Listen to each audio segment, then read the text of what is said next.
a very warm welcome to one and all present here.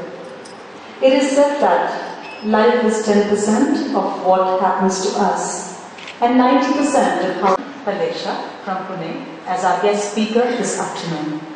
A motivational speaker, a philanthropist, a Rotary leader par excellence who has steered his district to the heights of glory in the Rotary world. We welcome you, sir, to the IIS Institutional Network, and we hope that today's talk will definitely be a really learning experience. जब के उर्वर आंगन में बरसों ज्योतिर्मय जीवन, बरसों लघु लघु तरु तन पर हे चिर अव्यय चिर नूतन, दिशि दिशि में और पल पल में बरसों धवल प्रकाशवन, बरसों धवल प्रकाशवन. It has been a glorious tradition of our culture to light a lamp for invoking the divine spirits to entreat them, to guide us in our endeavors. I now request our guest speaker, Reverend Mohan Palesha, to light the lamp and inaugurate today's program. I also request our Vice Chancellor, Dr.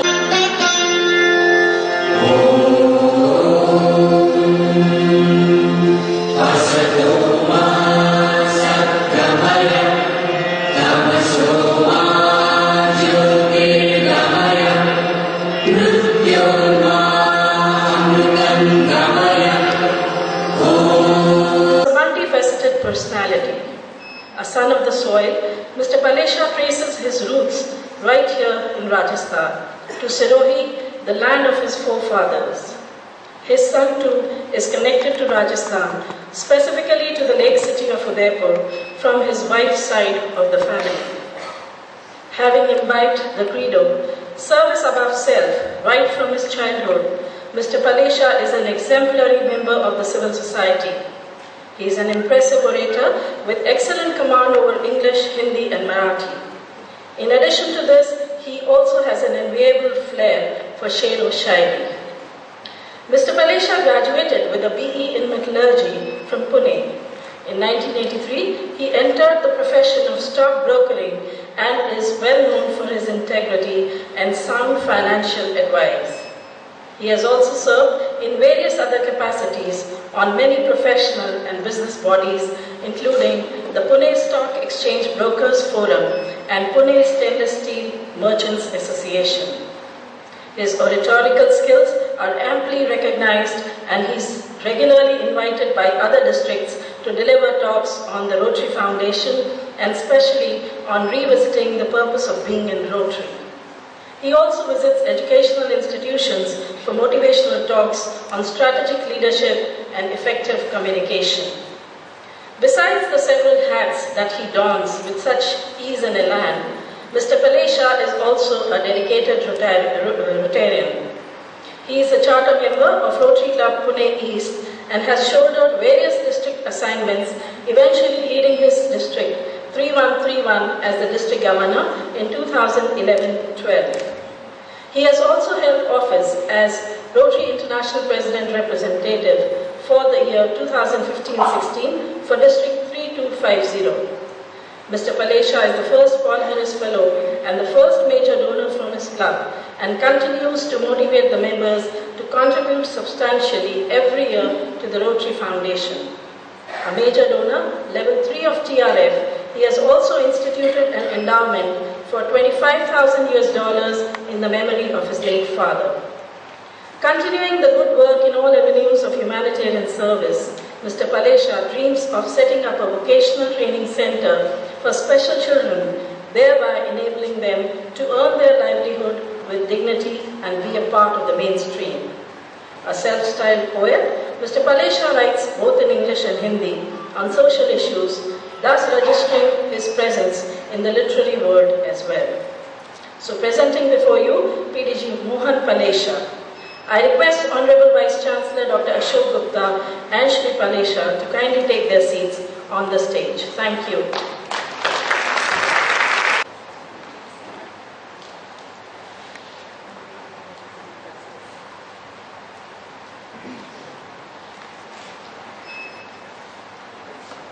I now request our Vice Chancellor, Dr. Ashok Gupta, to kindly accord a floral welcome in the true Rajasthani spirit to our guest speaker. with a garland and a traditional salfa.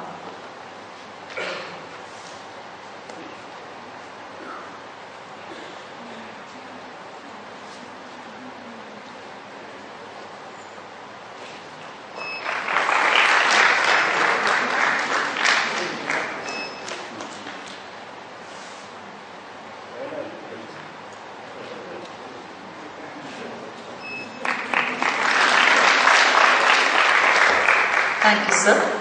And I now invite Dr. Ashok Gupta, Vice Chancellor of the IIS University, for a welcome note. Namaskar.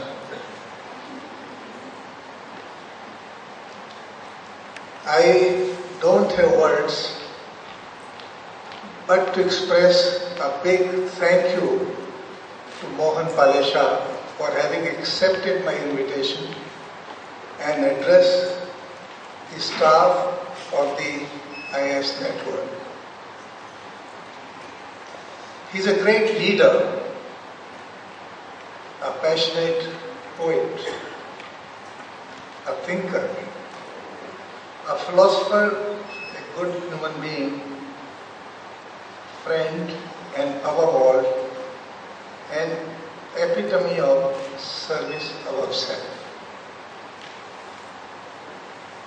I extend a very hearty welcome to him and to our Rotary friends, our Governor Navesh Chaudhary, Agnesh Kashyap, where is he? Oh, you have mixed up. Dear friends, I have not heard him, but I have heard a lot about him.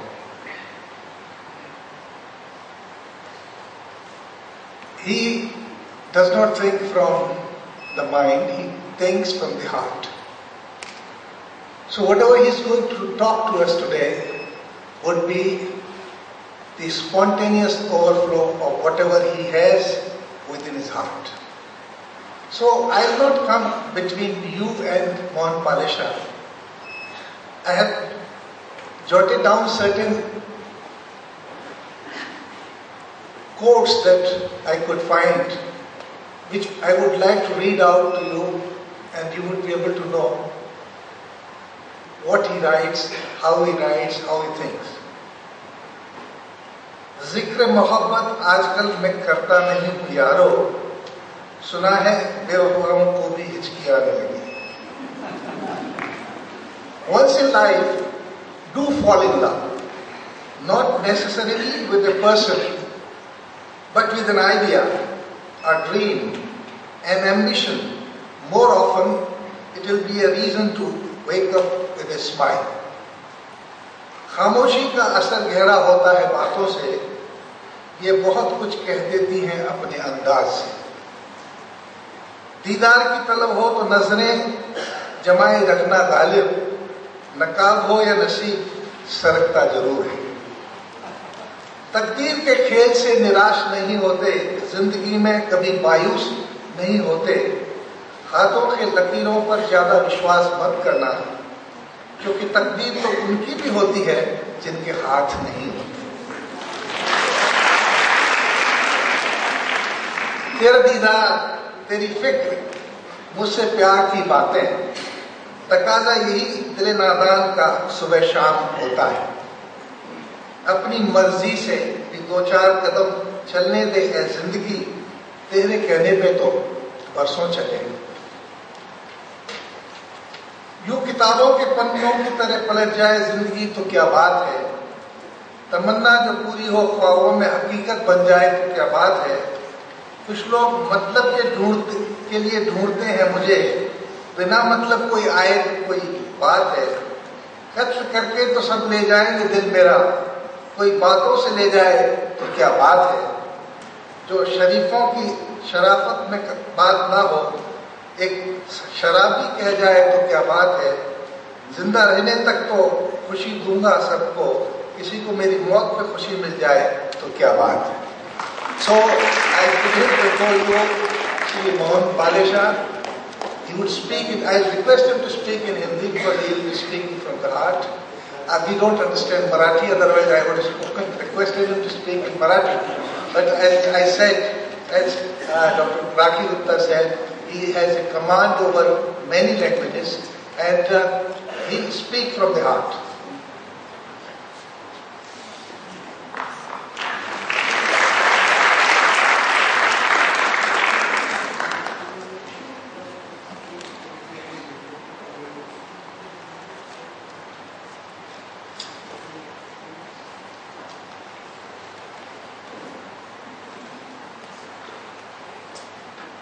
Respected Sri Ashok Ji of India International School, our Rotary leader from this area, Sri Ramesh Chaudhary, very good old friend Ratnesh Kashyap. Me and Ratnesh, we were both governors together in the year 2011 and 12. Dr. Rakhi Gupta, Rasna ji, and all the faculty of this institution, we have had the great taste of your warmth and hospitality just last year. The event which many of our Rotarians in various parts of our country still remember. Cherish the memories of the event which we had hosted, the Rotary Institute, under the leadership of Ashok Ji. I still remember your entire team of leaders had passionately delivered, I think, more than what anyone expected.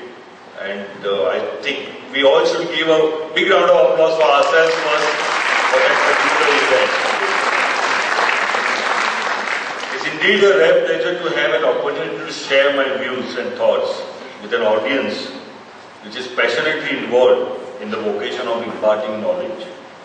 Teaching, I consider to be the most noble profession responsible in developing our youth towards accepting life challenges and mentoring future leaders. I strongly believe that any activity designed towards inculcating art of giving something back to the society qualifies an individual to be a companion of God. I remember my school days. I studied in a school which is known as St. Mira's English Medium School in Pune. It's a school run by Sadhu Vaswani Mission. You must have heard of Sadhu J.P. Vaswani, Sadhu T.L. Vaswani. Sadhu J.P. Vaswani ji has written a beautiful poem which is titled New Year's Song, and which aptly describes our purpose of being on this planet Earth. And I quote this poem at the start of my address here. I heard the bells. I heard the bells, the soft silver bells that rang out the old and rang in the new. And with the eagerness of an innocent child, I ran out to greet the new year. How clean it was, how white. How whole it was, how bright. I saw it face to face in the magic of the midnight moon, and I heard his voice say, "Lo, I bring to thee a triple gift, the faith that never fails, the strength to face life's storms and gales, and the love that is love indeed." And I said, "O new year, just come from spotless hands of God, what message dost thou bring?" And methinks I heard the New Year's song. Brothers are you all man and birds and beasts, and flowers and trees and rivers and seas, and hills and dales and storms and gales and sun and moon and stars. Brothers are you all, for one is the Father, he hath many names, and one of them is God. And what is God? God is love. Love is light. Light is knowledge. Knowledge is strength. Strength is life. Life is beauty. And beauty is blessedness. And blessedness is compassion, brotherhood that moves out. So give the service of love to all, the sick and the suffering, the weary and the heavy laden, the forsaken and the forlorn. And remember, one who helps a halting comrade on the way is helped by God. He truly becomes a companion of God. I unquote. We all gathered here, specifically from IIS University, you are really companion of God because you are into the vocation of giving something back to the community. It's the need of the hour. It's the need of the hour for our country that this brotherhood aspect, giving back to the community, should be practiced more frequently. Because all this is derived from the sensitivities which we have started losing years together. हमेशा अशोक जी ये बात ध्यान में आती है कि हमारा बचपन जो होता है, बचपन में हमारी सेंसिटिविटीज, हमारी संवेदनाएं इतनी प्रकर्ष होती है, हमारी इतनी हाई लेवल पे होती है, लेकिन जैसे हमारी व्यवहारिक उम्र बढ़ती जाती है, हमारी ये संवेदनाएं कम होनी शुरू हो जाती है, ये स्टार्ट गेट्स डिमिनिश्ड। और इसकी वजह भी ऐसी है कि इंसान मूल रूप से तो बहुत ही कुदरत के करीब रहना चाहता है, ईश्वर में श्रद्धा रखना चाहता है, लेकिन जैसे हमारे इंडिपेंडेंस के पहले महात्मा गांधी जी ने कहा था कि सामाजिक स्थितियां इस तरीके की बढ़ती जा रही है कि जिससे इंसान न चाहते हुए भी कुदरत के नियमों से विरुद्ध जाना शुरू हुआ है। महात्मा गांधी जी ने इसका उन्होंने ऑब्जर्वेशन जो किया था और जो सबके सामने रखा था, उसको वो बताते हैं 7 social scenes. Politics without principles, knowledge without character, science without humanity and so on and so fourth. लेकिन इंसान जो है मूल रूप से बहुत ही संवेदनशील है और हमारे विशेषता, हमारी भारतीय संस्कृति में तो इसके बारे में कोई दो राय नहीं हो सकती। बचपन जो होता है हमारा, बचपन में किसी प्रकार की हमारी आसक्ति नहीं होती है, किसी प्रकार की इनसिक्योरिटी हमारे लाइफ में होती नहीं है। लेकिन जैसे जैसे हमारी व्यवहारिक उम्र बढ़ते जाती है, हमारी ये सब इनसिक्योरिटीज बढ़नी शुरू हो जाती है। और बचपन के बारे में कुछ पंक्तियां मैं आपके सामने प्रस्तुत करता हूं पहले, कि बचपन की बातें कितनी सुखद और सुहावनी है, इसके बारे में अंदाजा आएगा। कि कागज की कश्ती थी, पानी का किनारा था, खेलने की मस्ती थी, दिल आवारा था। कागज की कश्ती थी, पानी का किनारा था, खेलने की मस्ती थी, दिल आवारा था, कहा आ गई समझदारी की झंझट में, वो नादान बचपन ही कितना प्यारा था। आगे चलकर वो शायर ऐसा कहता है कि उदास रहता है मोहल्लों में बारिशों का पानी आजकल, उदास रहता है मोहल्लों में बारिशों का पानी आजकल, लगता है कागज की कश्ती बनाने वाले बच्चे अब बड़े हो गए। बचपन की अमीरी भी बहुत अलग होती है। बचपन में जब एक 6वीं कक्षा का एक बच्चा ले लो, कि जो उसके क्लासरूम में जब गया है और उसके ध्यान में आता है कि मेरे मित्र के पास आज उसके कंपास में पेंसिल नहीं है, तो झट से अपने पास जो एक्स्ट्रा पेंसिल होता ही है उसको निकाल के दे देता है, वो अमीरी है। लेकिन जैसे हमारी उम्र बढ़ती जाती है, मेरे पास अगर 2 अच्छी बॉल पेन हो तो उसकी 2 की 4 कैसे हो जाएगी, इस फिक्र में रहता हूं, देने की भावना होती है। इसलिए वो बचपन की अमीरी के बारे में शायर ऐसा कहता है कि बचपन की अमीरी न जाने कहां खो गई, बचपन की अमीरी न जाने कहां खो गई, वरना बरसात के दिनों में हमारे भी जहाज चला करते। अगेन वो कागज की कश्ती। अभी तो गलियों और नालियों में बारिश का पानी जब बहता है, मुझे तो दिखाई नहीं देता है कि अभी कोई कागज की कश्ती छोड़ते हैं या नहीं छोड़ते, लेकिन पुराने लोगों को याद है कि हमने हमेशा कागज की कश्ती वो छोड़ी। आगे चलकर ऐसा कहता है शायर कि जिंदगी की उलझनों ने हमारी शरारतें कम कर दी, जिंदगी की उलझनों ने हमारी शरारतें कम कर दी, और घर वाले खामखा समझ बैठे कि हम बड़े समझदार हो गए। मेरा तो ऐसा मानना है कि शरारतें जीवन में आदमी की कम, इंसान की कम होनी ही नहीं चाहिए।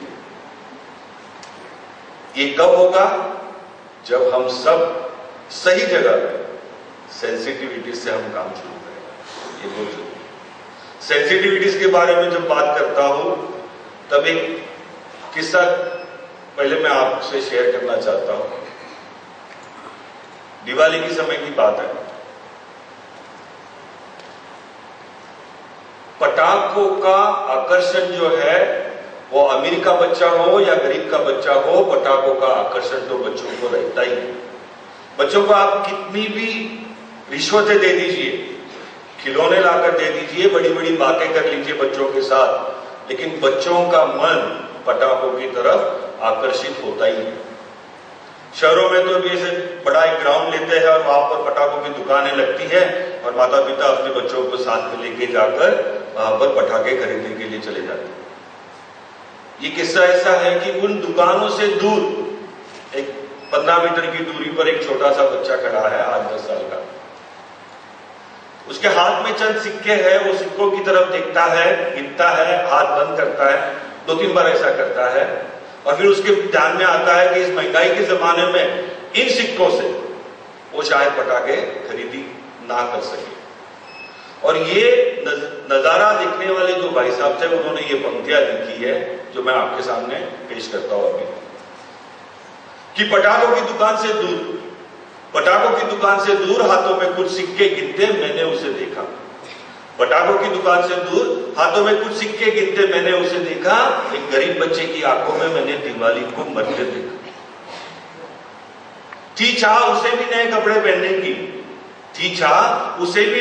पहनने की, पर उन्हीं पुराने कपड़ों को मैंने उसे साफ करते देखा। तुमने देखा कभी चांद पर बैठा पानी, मैंने उसके रुखसर पर बैठा देखा। तेरे माँ बाप उसके उसे माँ का प्यार और पापा के हाथों की कमी को महसूस करते थे। हम करते हैं सदा अपने गमों की नुमाइश, मैंने उसे अपने गम चुपचाप पीते हुए देखा। जब मैंने पूछा बच्चे क्या चाहिए तुम्हें, तो उसे मुस्कुराकर नाम से हिलाते हुए देखा। थी वो उम्र बहुत छोटी अभी, लेकिन उसके अंदर मैंने जमीर को बदलते देखा। रात को सारे शहर की दीपों की लौ में मैंने उसके बेबस और मायूस चेहरे को देखा। नामकुल रही दिवाली मेरी जब मैंने जिंदगी के इस दूसरे अजीब पहलू को देखा। कोई मनाता है जश्न, कोई रहता है तरसता, मैंने वो देखा जो हम सब ने देखकर भी नहीं। लोग कहते हैं त्योहार होते हैं जिंदगी में खुशियों के लिए, तो फिर क्यों मैंने उसे मन ही मन घुटते और तरसते देखा। पटाखों की दुकान से दूर हाथों में कुछ सिक्के गिनते मैंने उसे देखा। एक गरीब बच्चे की आंखों में दिवाली को मरते देखा। अभी ऐसे किस्से आम तौर पर हम देखते हैं, आसपास में देखते हैं, पड़ोस में देखते हैं, रिश्तेदारों में देखते हैं, दोस्तों में देखते हैं, लेकिन देखकर अनदेखा करने का जो एटीट्यूड हमने अभी लिया है वो सही नहीं। बात यहां से शुरुआत होती है, जैसे मैंने कहा कि मनुष्य, इंसान ये कुदरत और ईश्वर में पूरी विश्वास, पूरी श्रद्धा रखने वाला है, लेकिन ये समाज की जो परिस्थितियां जो है वो इस तरह से उसे निचोड़े जा रही है कि वो ना चाहते हुए भी ऐसा करता है। और ये जो पूरी मटेरियलिस्टिक दुनिया के पीछे ख्वाहिश, एम्बिशंस, एस्पिरेशंस के पीछे जो भागदौड़ लगाई है, उसमें ये पता नहीं चलता है कि जीवन में सुख, खुशी ये कहां से मिलने वाली है, ये पता ही नहीं चल रहा। एक शायर कहता है इसके बारे में, अशोक जी, कि अपना गम लेके कहीं और न जाया जाए, घर की बिखरी हुई चीजों को सजाया जाए। जिन चिरागों को हवाओं का कोई खौफ नहीं, उन चिरागों को हवाओं से बचाया जाए। बाग में जाने के कुछ आदा हुआ करते हैं, किसी तितली को न फूलों से उड़ाया जाए। खुदकशी करने की हिम्मत नहीं होती सब में, चलो कुछ दिन औरों को यूं ही सताया जाए। घर से मस्जिद है बहुत दूर, कुछ यूं कर ले, किसी रोते हुए बच्चे को हंसाया जाए, किसी रोते हुए बच्चे को हंसाया। हमारे स्कूल में तो हमें ये शिक्षा हमें दी थी। साधु वासवानी जी का वहां पर स्टैच्यू लगा हुआ है वहां स्क्वायर में, और उसके यहाँ चारों तरफ कुछ थॉट्स लिखे हैं। उसमें से एक थॉट ऐसा है कि if you want to be happy, try and make others happy. Simple statement of it. लेकिन फिर भी हम तो ऐसा बिहेव करते हैं जैसे कोई अमरभट्टा लेकर आएगा। नेचुरल डिजास्टर्स होते हैं, बहुत सारी चीजें होती है, आज शाम को है इंसान, कल सुबह को नहीं है। इतना सब देखने के, सुनने के बावजूद हम तो ऐसा बिहेव करते हैं जैसे तो हम कल सुबह का सवेरा सूरज देखने ही वाले। ये जिंदगी आज जो तुम्हारे बदन की छोटी बड़ी नसों में मचल रही है, ये जिंदगी जो आज तुम्हारे बदन की छोटी बड़ी नसों में मचल रही है, तुम्हारे पैरों से चल रही है, तुम्हारी आवाज में गले से निकल रही है, तुम्हारे लफ्जों में डल रही है, ये जिंदगी न जाने कितनी सदियों से यूं ही शक्लें बदलती रही है। बदलती शक्लों में, बदलते जिस्मों में चलता फिरता ये एक शरारा जो कि इस घड़ी नाम है तुम्हारा। इसी से सारी चहल पहल है, इसी से रोशन है हर नजारा। सितारे तोड़ो या घर बसाओ, अलम उठाओ या सर झुकाओ, तुम्हारी आंखों की रोशनी तक के खेल सारा, ये खेल होगा नहीं दोबारा। जिंदगी ना मिले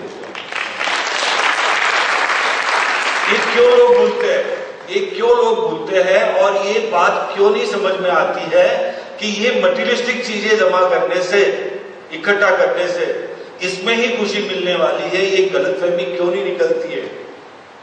छोटा सा कार्य करके देखते हैं हम, छोटी सी हमारी कोशिश, बिल गेट्स, टाटा बिरला होना जरूरी नहीं है किसी के जीवन में या किसी के चेहरे पर मुस्कान लाने के लिए, वो यहां से अंदर से आना चाहिए। और वो खुशी जो हमारी छोटी सी कोशिश के बाद जो खुशी उन्हें प्राप्त होती है, उससे खुशी का भंडार हम हमारे घर लेकर जाते हैं, जो सालों तक, वर्षों तक हमारे यहां चलता है। ये बहुत जरूरी है। लेकिन ख्वाहिशों का बोझ इतना लेकर चल रहे हम, वो शायर इसके बारे में ऐसा कहता है कि ख्वाहिशों से भरा पड़ा है घर इस कदर, ख्वाहिशों से भरा पड़ा है घर इस कदर, रिश्ते जरा सी जगह के लिए तरसते हैं, मैं फकीरों से भी सौदा कर लेता हूं अक्सर, जो 1 रुपए में लाख दुआएं देता है। फकीर भी देता है, लेकिन फिर भी हम देने में हिचकिचाते हैं। ख्वाहिश के बारे में आगे दो पंक्तियां ऐसी है कि ख्वाहिशों के काफिले बड़े अजीब होते हैं, ख्वाहिशों के काफिले बड़े अजीब होते हैं, ये गुजरते वहीं से है जहां रास्ते नहीं होते। आगे सुनिएगा कि किसी फकीर की झोली में कुछ डाला, किसी फकीर की झोली में कुछ डाला तो ये समझ आया कि इस महंगाई के जमाने में भी दुआएं कितनी सस्ती है। देना जरूरी है, जिस भी मात्रा में देना हो, देना जरूरी है। I strongly believe that if highest ethical standards are preserved by each and every individual in his chosen profession and vocation, most of the problems which we see on the face of the world, those problems will arise itself. And second important belief which I have is that all the name, fame and accolade which we receive in our profession of business is thanks to 3 different reasons. First, we are qualified for that. Second, God has been very kind to us as compared to the larger population of the world. When we speak about larger population of the world, the figures are disturbing. 75 to 80% of the world's population is in need of something or the other. And so I say that we are blessed children of God. God has been definitely kind to us. And the third reason is, with all the good and bad qualities which I possess, when I approach the society to render my services, society has been very kind and generous to accept me as whatever I am. So all these 3 reasons put together, qualified, God has been kind, and society has accepted. When we do brainstorming on these 3 reasons, the rational outcome of this thought process comes to that whatever I am today is because of the society. And so it's my earnest duty that I should give something back to the society. And giving something back to the society doesn't have a time frame. Because we cannot live in this particular idea that we are going to be here. Whatever happens to other people, that's a different story. But I am going to be here. I am going to see my children growing, my grandchildren growing. एक किस्सा ऐसा है अशोक जी कि 88 साल की उम्र में एक भाई साहब स्वर्ग चले जाते हैं। अभी स्वर्ग चले जाते हैं, इसी बात क्यों कह रहा हूं मैं, क्योंकि हमारे रोटरी में पिछले कई सालों से अभी एक सिस्टम चल रही है और बाहर भी चल रही है कि जो भी भाई साहब $1000 या उससे ज्यादा रोटरी फाउंडेशन के लिए, अच्छे कामों के लिए जिधर भी देते जाएगा, उस साल में, रमेश जी जॉन जब ने भी इस साल भी बोला है, इस साल उन्होंने $5000 का ये लिमिट लाया कि $5000 अगर आप दान देते हो तो आपको स्वर्ग में जाने का पासवर्ड मिलेगा। That system is growing now, 1000 से 5000 तक आ गई है। तो ये भाई साहब दानशूर थे, पहले से दान देते आए थे, ये चले जाते हैं स्वर्ग। स्वर्ग में जाने के बाद वहां पर 3-4 दिन तो इतनी मौज मस्ती में रहते हैं, वहां की पूरा खाना, ये वो, म्यूजिक, एवरीथिंग। 4 दिन तो ऐसे निकल जाते हैं मौज में, बहुत खुश हो जाते हैं। लेकिन 5वें दिन सुबह को स्वर्ग के प्रमुख द्वार के वहां पर स्टेज पे वो बैठे हैं, चेहरा उतरा हुआ है, माथे पर शिकन। उनके मित्र मनोहर लाल जी उनसे जाकर बात करते हैं, बोले भाई साहब क्या हुआ, कल तक तो आप इतनी मौज मस्ती में थे, आज क्या हो गया? नहीं बोले ऐसे ही कुछ सोच रहा था। अरे लेकिन क्या सोच रहे थे? अभी रत्नेश जी कैसा है, ये जो मशीन हमको ईश्वर ने दिया है, औरों को भी दिया है, लेकिन हम इसका ओवर टाइम थोड़ा ज्यादा इस्तेमाल करते हैं। कितना भी अच्छा खुशी का माहौल हो, कितनी भी अच्छी चीजें घटती हो, लेकिन हम में ये काबिलियत है कि हम कुछ निगेटिव बात सोचे और हम अपने आप को दुखी कर सकते हैं। ये कैपेसिटी सिर्फ हम में है और किसी में नहीं है। ये और कोई काम नहीं कर सकता, सिर्फ इंसान ही काम कर सकता है। तो बोले मैं सोच रहा था। बोले क्या सोच रहे थे? बोले ऐसे सोच रहा था कि आज से 20 साल पहले जब मेरी उम्र 68 साल की थी, तब मेरे हाथ से एक गलती हो गई। बोले क्या गलती हो गई? बोले मैंने बाबा रामदेव जी का प्रवचन सुना। अभी बाबा रामदेव जी का प्रवचन सुना, ये तो कोई गलती नहीं हो सकती ना। नहीं बोले उधर तो मार खा गया। इतना प्रभावी प्रवचन था उनका, वो सुनकर तो मैं हक्का बक्का रह गया। मैं बहुत ही ज्यादा प्रभावित हो गया और उसके बाद मैंने मेरी खाने पीने की आदतें चेंज कर ली। मैंने योगा शुरू कर दिया, मैंने मॉर्निंग वॉक, इवनिंग वॉक के साथ साथ आफ्टरनून वॉक भी शुरू कर दिया। और ये सब करते करते मेरा जो पृथ्वी पर मेरा जो बोझ था वो 20 साल से बढ़ गया। लेकिन अगर मैं मेरी पुरानी लाइफस्टाइल से चलता था तो लगभग 71-72 में मेरी विकेट उड़ जाती थी और मैं ऊपर चला जाता। अगर 71-72 की उम्र में मैं स्वर्ग आता था तो सोचो उस समय में कितनी ज्यादा मौज कर सकता था।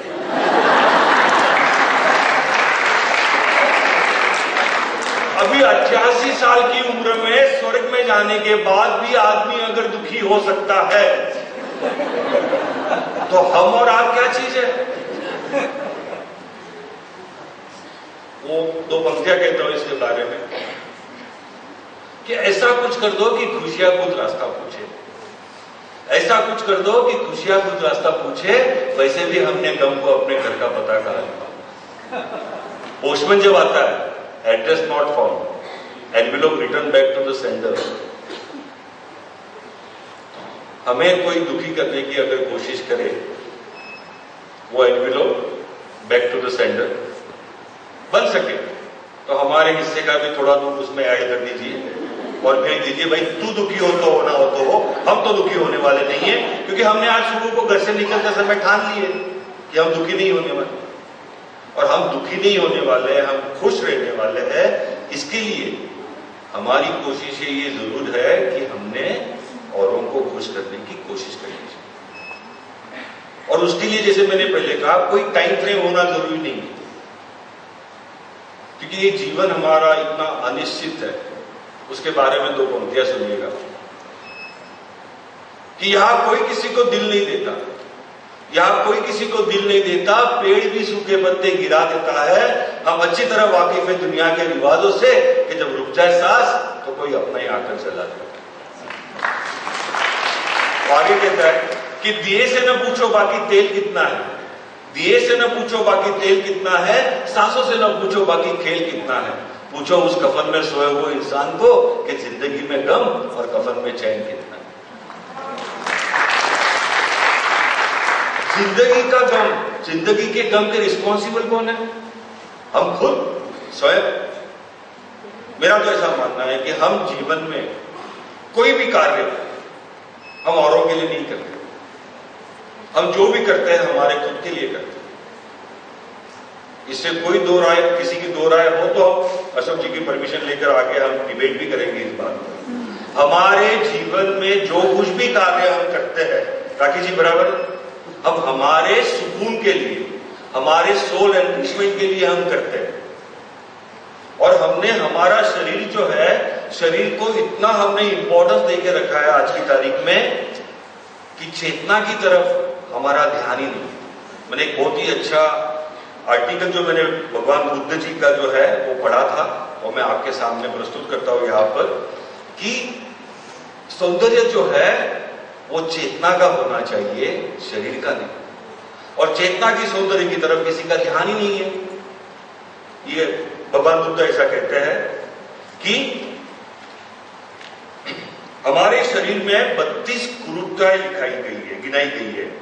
पहली बात तो यह है कि ये शरीर हमारा मरेगा। इस शरीर में मौत लगेगी क्योंकि ये पैदा ही बड़ी गंदगी से हुआ है। सोचिए, मां के गर्भ में हम और आप कहाँ थे? मलमूत्र से गिरे पड़े थे। उसी मलमूत्र में 9 महीने बड़े हुए, उसी मलमूत्र में हमारा शरीर धीरे धीरे निर्मित हुआ। अपने शरीर में इन विषयों की स्मृति रखें: केश, रोम, नख, दांत, मांस, स्नायु, अस्थि मज्जा, यकृत, फुसफुस, आंत, उदर आदि। इन चीजों से भरा हुआ ये शरीर हमारा है। ये इसमें सौंदर्य कैसे हो सकता है? सौंदर्य तो सिर्फ चेतना का होता है। देह तो मलमूत्र का घर है, देह तो धोखा है। देह के धोखे में मत पड़ना। स्मरण रहे कि इसको तुम कितने ही इत्र छिड़को, इस पर तो भी इसकी दुर्गंध नहीं जाती। कितने ही सुंदर वस्त्रों में ढाको तो भी इसका असौंदर्य ढकता नहीं है।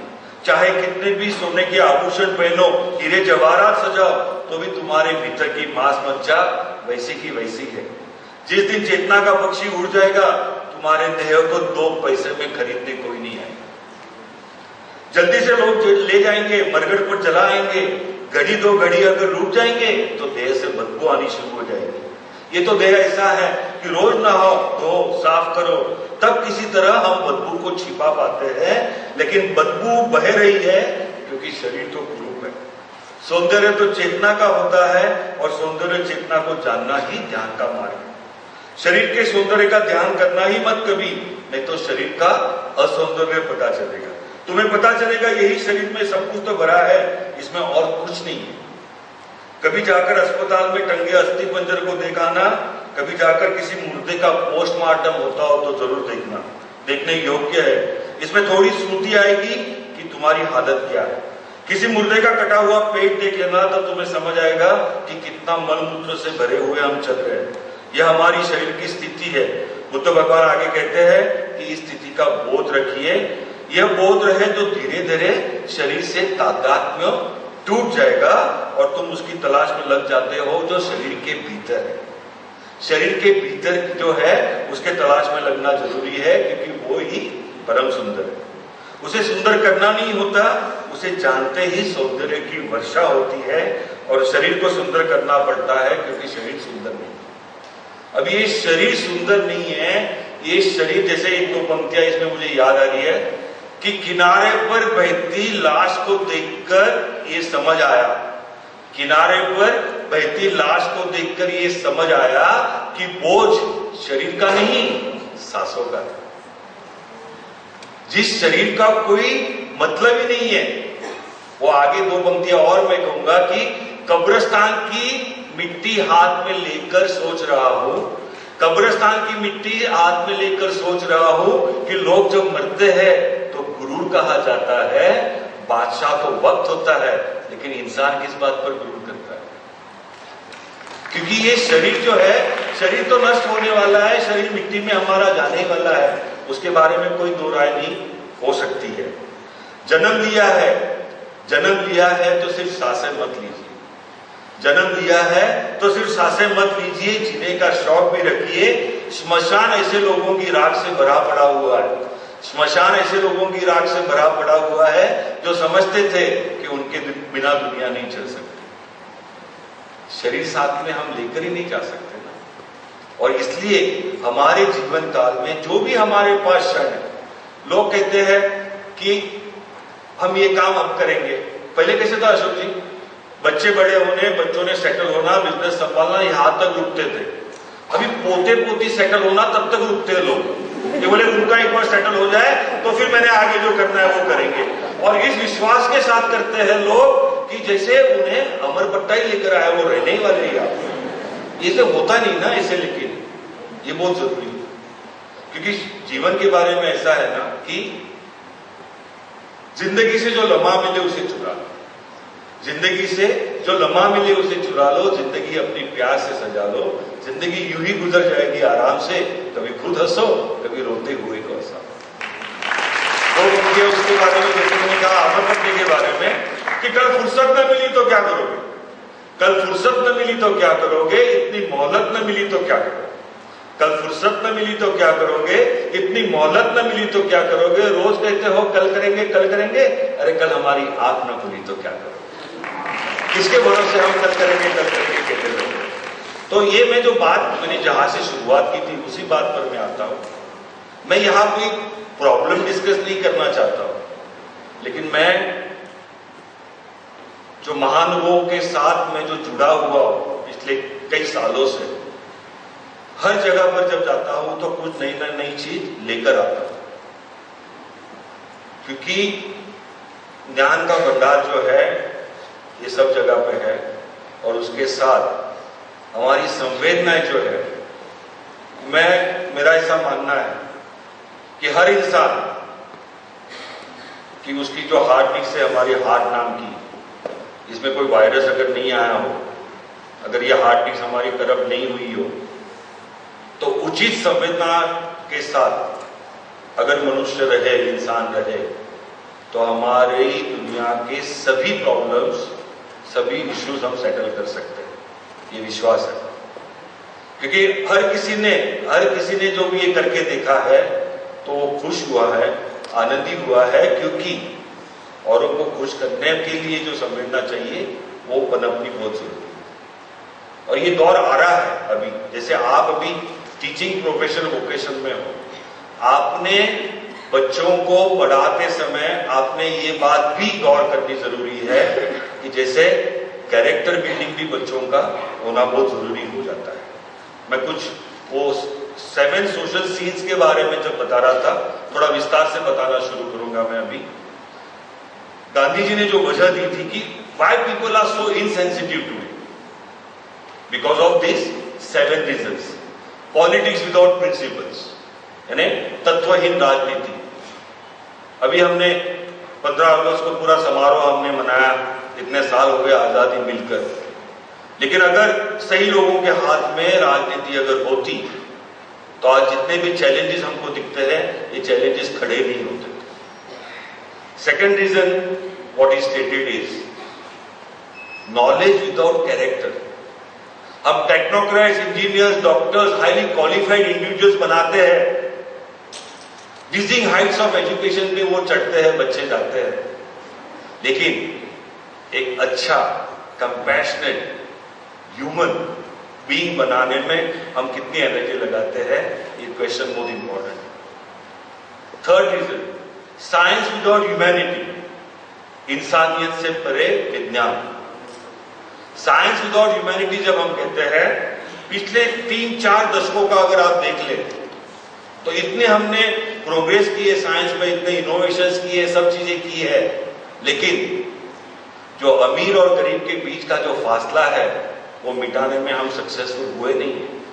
ऑन द कॉन्ट्ररी ये फासला बढ़ते जा रहा है, और जिस रफ्तार से बढ़ते जा रहा है, आगे के 10 सालों में ऐसी सिचुएशन आने की पॉसिबिलिटी है कि सिर्फ 100 गिने चुने लोगों के पास दुनिया की जो माल मत्ता है, जो धन संपत्ति है, उसका 90% वो 100 लोगों के पास ही पैसा हो जाएगा, बाकी के लोगों के पास नहीं। साइंस विदाउट ह्यूमैनिटी, इतनी प्रोग्रेस हम करके ये अगर डिफरेंस हम नहीं मिटा सके तो मुश्किल होने वाला है। चौथी बात उन्होंने कही थी बिना परिश्रम प्राप्त धन, वेल्थ विदाउट वर्क। यह आमतौर पर भी पिछले 20 साल में बहुत देखा गया है कि पैसा बहुत ही आ गया, अचानक से आ गया, और पैसा बहुत अचानक से आने से अभी अशोक जी की ऑफिस में बैठकर हम बात कर रहे थे कि उसके कितने दुष्परिणाम हमको आज युवा पीढ़ी पर देखने को मिल रहे। Fifth reason what was said was pleasure without conscious, बिना सचेत प्राप्त खुशी। खुशी किसमें मिलती है ये ध्यान ही नहीं आ रहा है, ये समझ में लेने को तैयार नहीं है लोग। मुझे किस्सा और एक याद आ रहा है, आपसे शेयर करता हूं। ये 1991 की बात है, मेरी शादी को 10 साल हुए थे रवि से। 2 बच्चे, एक की उम्र कुछ 7 साल, एक की 5। हमारे पास पहले वो एक पुरानी फिएट गाड़ी हुआ करती थी, तो वो बेचकर हमने नई मारुति 800 खरीदी करी। 1,85,000 रुपए दिए थे, मुझे याद है। सफेद कलर की एयर कंडीशन मारुति गाड़ी। और जब वो गाड़ी घर पर आई तो सब खुश हो गए, घर के मेंबर्स भी सब। तो फिर हार वगैरह चढ़ाया, नारियल भी फोड़ा और कुछ स्वीट्स भी लेकर गए थे और आसपास वालों को बुलाकर, पड़ोसियों को बुलाकर स्वीट्स दे दिए। उनको ना पता चले राखी जी कि हमारे घर में नई गाड़ी आई, तो फिर मजा किस बात का। पहले पड़ोसियों को तो पता चलना चाहिए ना कि इनके घर में नई गाड़ी आई। तो हम गाड़ी से बहुत खुश थे, उससे हमारी खुशी चल रही थी। ईश्वर की कृपा से 15 महीने तक सब अच्छा चल रहा था। 15 महीने में हम 4 मेंबर्स फैमिली में, और ईश्वर की कृपा हर जगह पे कितनी इंपॉर्टेंट है। देखिए कि 15 महीने में हम 4 के 4 ही रहे, 5 नहीं हुए। चाहिए भाई, इसमें भी ईश्वर की कृपा तो चाहिए। किसी का आवाज, किसका वजन भी नहीं बढ़ गया, मारुति गाड़ी को भी कुछ नहीं हुआ। लेकिन 16वें महीने की शुरुआत में, पहले ही हफ्ते में सबसे पहले अगर खुशी किसी की कम हुई होगी तो मेरी हुई, क्योंकि मैं दूसरे माले पर रहता था और तीसरे माले पर जो हमारे मित्र रहते थे, उन्होंने 16वें महीने के पहले हफ्ते में नई होंडा सिटी गाड़ी खरीदी। अभी उन्होंने होंडा सिटी ले ली तो मुझे मेरी मारुति क्यों छोटी लगने लगी। ख्वाहिश, ये किससे जीवन में ऐसे घटते जाते हैं। ख्वाहिशों पर अंकुश लगाना बहुत जरूरी हो जाता है। जैसे एक सॉफ्टवेयर इंजीनियर है, सुबह 8 से लगाकर रात को 8 बजे तक काम करता है, थका हारा जब वो घर पे आता है, उसका बच्चा जो 6 या 7-8 साल का जो है, वो सुबह से खेलते रहता है, लेकिन ये पिताजी भी घर जब आते हैं तो भी उसका खेलना शुरू ही रहता है। वो उसके कंधे पर चढ़ता है, पेट पर बैठता है, और ये पिताजी क्या कहते हैं उसे, बेटा मैं थक गया हूं, तू अभी मुझे परेशान मत कर। क्योंकि हम क्यों थकते हैं? क्योंकि हमें वर्तमान काल में जो समय हमारे पास उपलब्ध है, उसमें से 40 से 45% समय हम हमारे भूत में घटी हुई घटनाएं और भविष्य के बारे में सोचने में हम बिता देते हैं। 40 to 45% of our quality time which is available in the presence, that is wasted in worries of the past and anxieties of the future. But children do not waste. Children live in presence because children know that their life is secure. उन्हें संचित करने की कोई जरूरत नहीं है बच्चों को। आपने देखा कि बच्चे संचय करते हैं? नहीं करते। अगर आप उन्हें चॉकलेट का डिब्बा दे दो तो वो दोस्तों में चॉकलेट डिस्ट्रीब्यूट करके खत्म कर देंगे और खुशी मनाएंगे उसमें। लेकिन बस वो बचपन हमारा जैसे चला जाता है, वैसे ये सब चीजें हमारी शुरू हो जाती है। जैसे मैंने ये 7 वजह आपको जो बताई, 5 बताई, उसमें से 6ठी वजह ऐसी है कि वाणिज्य में नीति का अभाव, trade without morality, and 7th reason what Gandhi ji had said was अर्चना बिना त्याग, वर्शिप विदाउट सैक्रिफाइस। हम जिस टाइप की वर्शिप करते आए हैं इतने सालों से और अभी भी करते हैं, वो वर्शिप में हमारा सैक्रिफाइस कहाँ है? मैं कुछ पंक्तियां सुनाता हूं इसके बारे में, गौर कीजिएगा। कि बच्चा बोला देखकर मस्जिद आलीशान, बच्चा बोला देखकर मस्जिद आलीशान, अल्लाह तेरे एक को इतना बड़ा मकान। बच्चा बोला देखकर मस्जिद आलीशान, अल्लाह तेरे एक को इतना बड़ा मकान, अंदर मूरत पर चढ़े घी पूरी मिष्ठान, मंदिर के बाहर खड़ा ईश्वर मांगेगा। जादू टोना रोज का बच्चों का व्यवहार, जादू टोना रोज का बच्चों का व्यवहार, छोटी सी एक गेंद में भर दे सब संसार। छोटा करके देखिए, छोटा करके देखिए जीवन का विस्तार, आंखों भर आकाश है, बाहों भर संसार, बच्चा बोला देखकर मस्जिद आलीशान। छोटा करके जीवन का विस्तार, छोटा करके देखना, यही हमारे जीवन की खुशी का राज है। और खुशी तो हर पल में लेते जाना चाहिए ना, क्योंकि स्टोर तो नहीं कर सकते ना। हमारा वर्तमान, अगर आप हमारे वर्तमान समय, उपलब्ध समय में से अगर हम समय भविष्य के बारे में चिंता करने में बिता देंगे, आजकल तो ऐसा हो गया कि वीकेंड की राह देखते हैं, गुरुवार को ही, थर्सडे को ही शुरू हो जाता है कि इस सैटरडे संडे को क्या करने का है। लेकिन गुरुवार को जो काम करना है वो तो करो ना पहले, सैटरडे संडे का तो बाद में देखा करेगा। इस प्रकार का जो ये कल्चर हो गया है, वर्तमान में क्यों नहीं जीते हैं? और हमारे जीने का महत्व इससे ज्यादा और कौन बताएगा कि हमारे रहने से या हमारे उनके जीवन में शामिल होने से उनके जीवन में कुछ फर्क आया है, उनसे ज्यादा अच्छा कौन बताएगा? एक किस्सा मैं सुनाता हूं आपको। एक हमारा रोटरी का प्रोग्राम चल रहा था जहां पर व्हील चेयर डिस्ट्रीब्यूट की जा रही थी। जिन बच्चों को चल नहीं सकते हैं उनको व्हील चेयर दी जा रही थी। तो बच्चे आकर लेकर जा रहे थे व्हील चेयर, और उतने में एक बहन जी आ गई वहां पर, और उसने कहा कि अगर आप इजाजत दो तो मैं 2 मिनट बात करना चाहूंगा। और उसने कहा कि मेरी बच्ची जो जन्म से ब्लाइंड थी और वो अंध होने से मेरे पति भी हमें छोड़कर चले गए, लेकिन हमने एक जिद रखी कि नहीं, इसको पढ़ाएंगे, लिखाएंगे, बड़ा करेंगे। तो उसकी पढ़ाई शुरू हो रही थी, अच्छी तरह से चल रही थी। 8वीं कक्षा में जब वो पढ़ रही थी, लेकिन अंध होने से रास्ता क्रॉस करने के समय किसी बस की टक्कर लगने से उसके दोनों पैर भी चले गए। और दोनों पैर जाने के बाद हम मां बेटी जब घर पे बैठे रात में, तो ये सोच रहे थे कि अभी एक चैलेंज तो था, अभी ये दूसरा चैलेंज आ गया। रात भर रोते रहे और सुबह को ये सोच के साथ निकले कि हम आत्महत्या कर लेते। लेकिन जब वो ये खुदकुशी करने के लिए जब हम गए, और तभी किसी ने हमें आवाज देकर रोक दिया कि बहन जी, हमने आपको देखा है, आप इतनी लड़ रही थी इस बच्ची के लिए, तो इसमें भी कुछ एक संदेश होगा, आप और कोशिश कीजिए, प्लीज आप खुदकुशी मत कीजिए। और उसके बाद वो बच्ची बड़ी हुई, पढ़ाई हो गई, उसकी शादी हो गई, सब हो गया। तो मैं यही बात बताने के लिए यहां पर आई हूं कि जिस भाई साहब ने आवाज देकर रोका था वो आपकी रोटरी फैमिली में से ही था। कहने का तात्पर्य यह है कि कितनी भी मुश्किलें अगर दुनिया में आए, चैलेंजेस आए, लेकिन रास्ता तो निकलता ही है। क्योंकि वो शायर ऐसा कहता है कि मुश्किल इस दुनिया में कुछ भी नहीं, मुश्किल इस दुनिया में कुछ भी नहीं, फिर भी लोग अपने इरादे तोड़ देते हैं। अगर सच्चे दिल से हो रिश्ता तो सितारे भी अपनी जगह किसी और के लिए छोड़ देते हैं, वो जरूरी है। और ये मटेरियलिस्टिक चीजों के बारे में बात करते करते हम एक बात हमने ध्यान रखनी चाहिए कि हमारे जीवन में महत्व हमारे जीवन को तभी प्राप्त होगा जब हम कुछ ना कुछ देने की लत जो है हमने हमारी लगानी चाहिए। और एक किस्सा कहता हूं मैं। अभी शाम का समय था, ठंडी का मौसम था। एक भाई साहब ऐसे शाम को वॉक लेने को निकले थे और अंधेरा जल्दी हो जाने से उनकी नजर स्लिप हो जाती है और वो एक गड्ढे में जाकर गिर जाते हैं। और गड्ढे में गिरने के बाद नॉर्मली कोई भी आदमी बाहर आने की कोशिश करता है, लेकिन ये भाई साहब गड्ढे में से बाहर आने की कोशिश ही नहीं करते, ये वहीं पे ऐसे बैठे थे।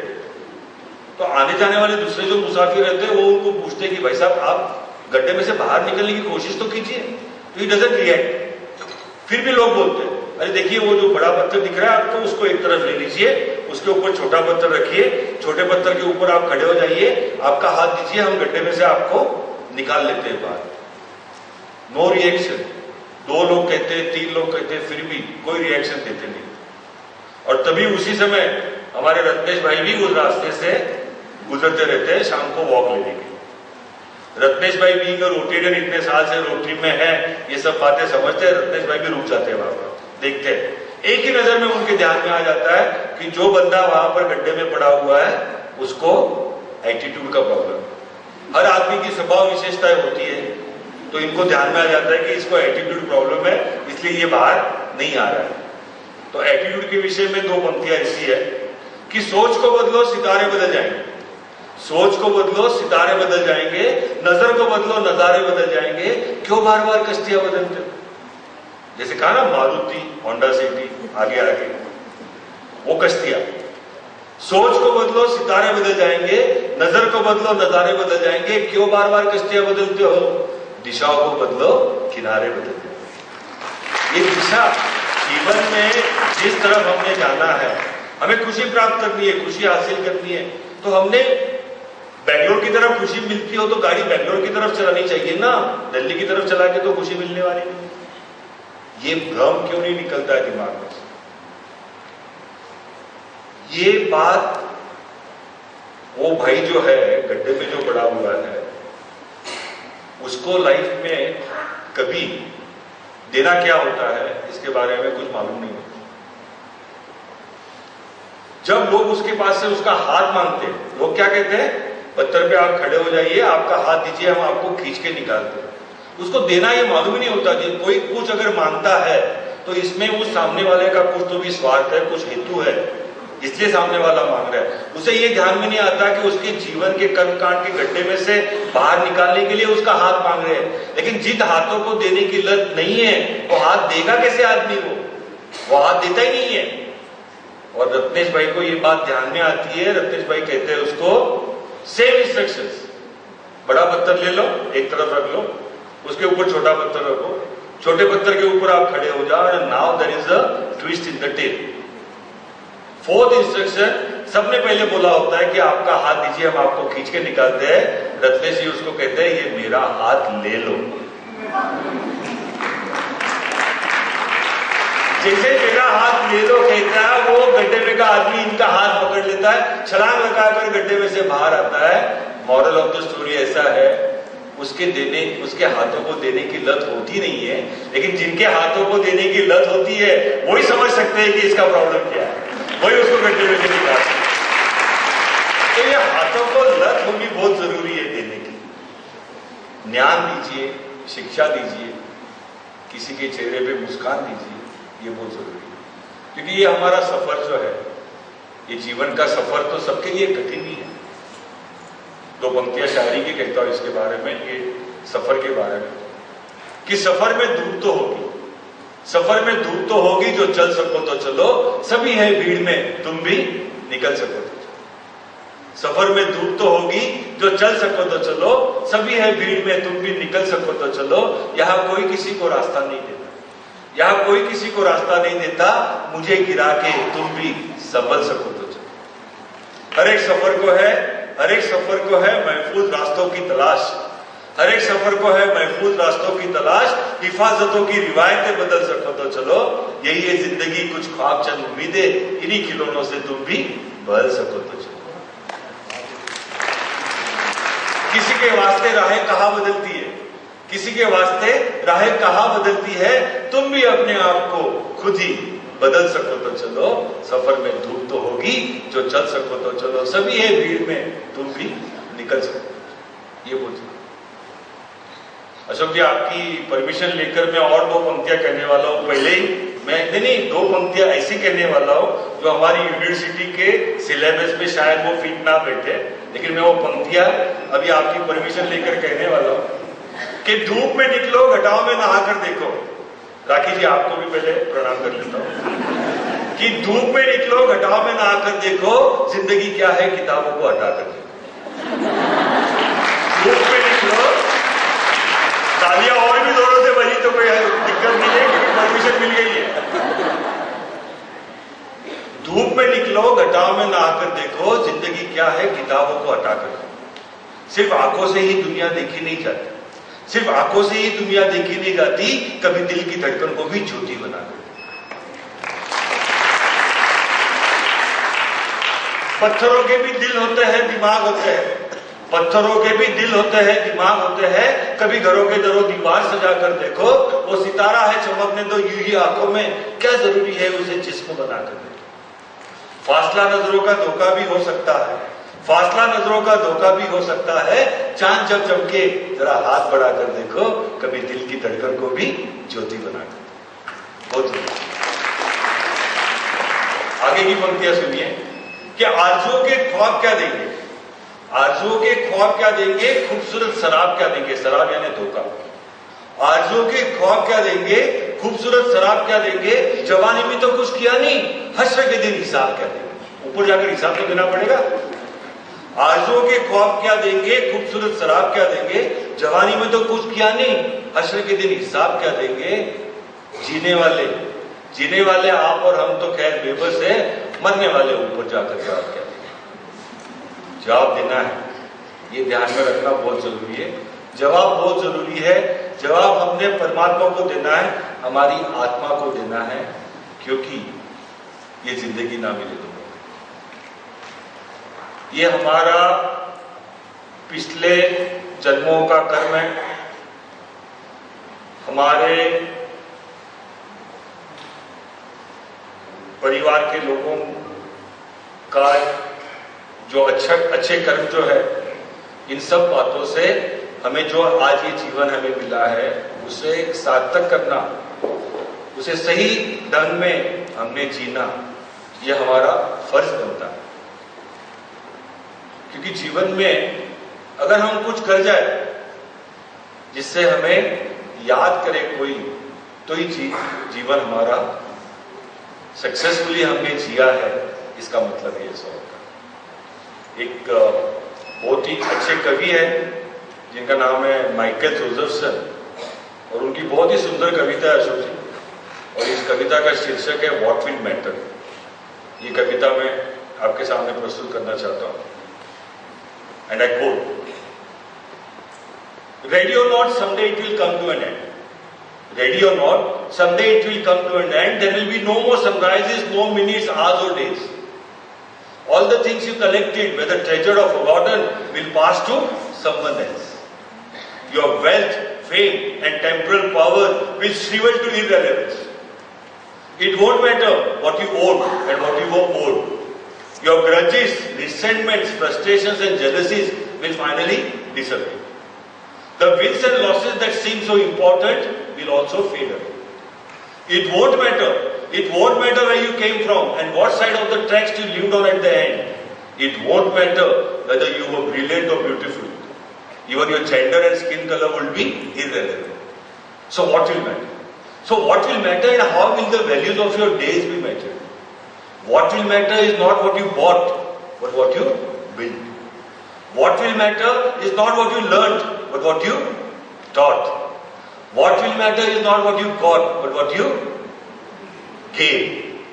What will matter is every act of integrity, courage, compassion and sacrifice that enriched and enthused others to emulate your example. What will matter is not your success, but your significance. What will matter is how long you are remembered by whom and for what. Living a life that matters. Living a life that matters does not happen by accident. It is not a matter of circumstances, but of choice. So friends, choose to live a life that matters. I unquote. What will matter?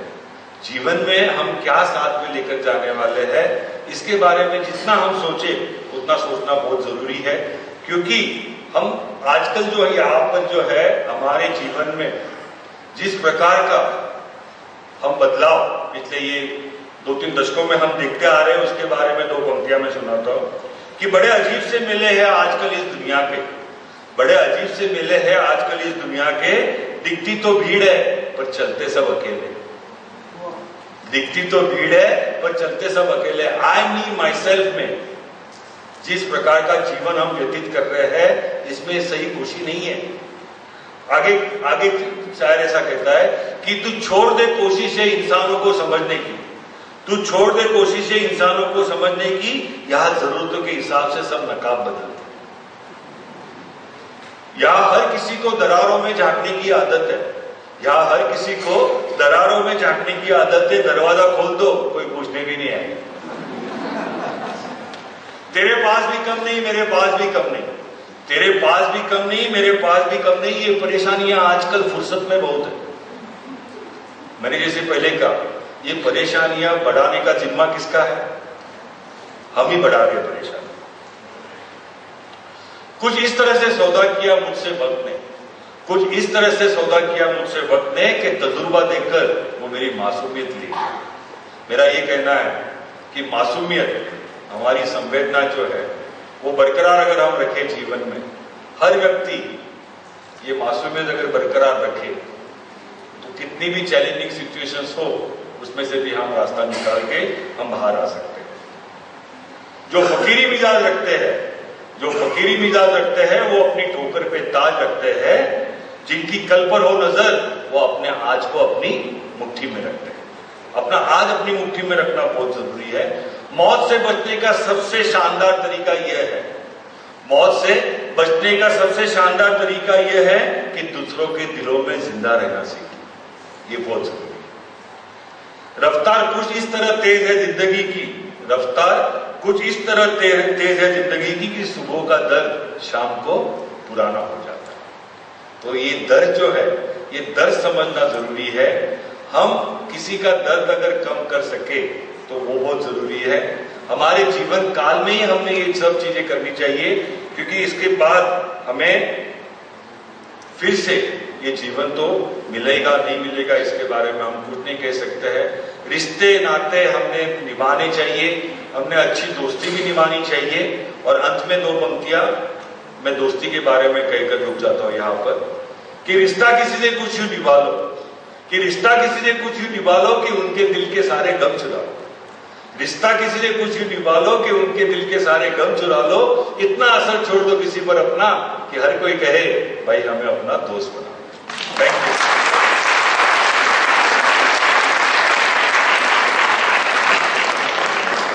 Thank you, sir. Lest you forget a token of our gratitude, I request Dr. Ashok Gupta and Dr. Rakhi Gupta to present a memento to our esteemed speaker.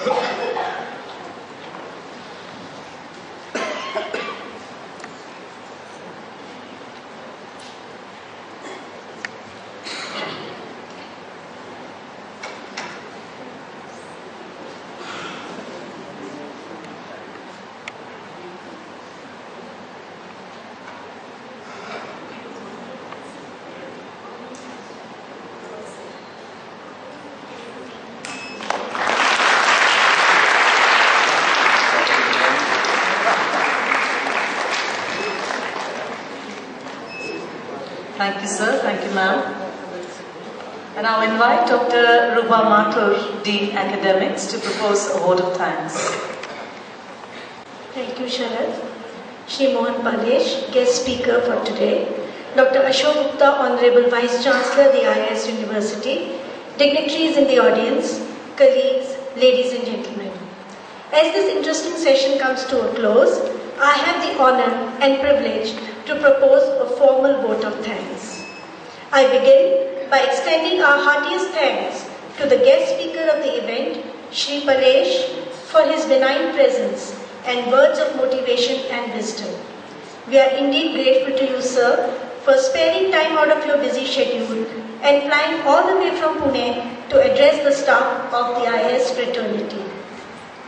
You have so rightly said, sir, life is not meant to be lived perfectly, but to be lived to the fullest. Be brave, take risks.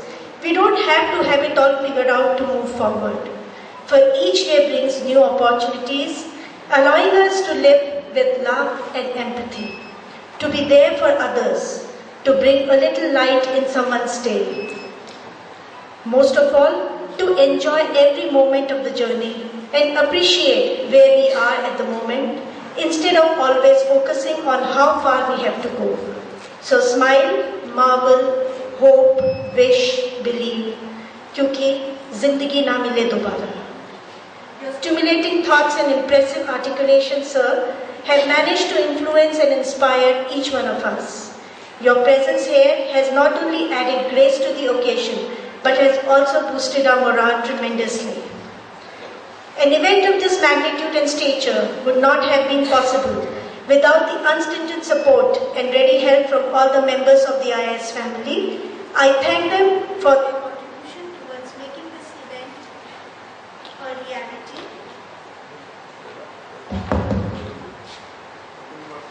I thank them for making this contribution towards making this event a reality and for being such a wonderful and receptive audience. I would like to conclude with the following lines. यह जो गहरे सन्नाटे हैं, वक्त ने सबको बांटे हैं. थोड़ा गम है सबका किस्सा, थोड़ी धूप है सबका हिस्सा. आंखें तेरी बेकार ही नम है, क्योंकि हर पल एक नया मौसम है. Thank you all. Thank you once again. Thank you, Rupa. And I'd like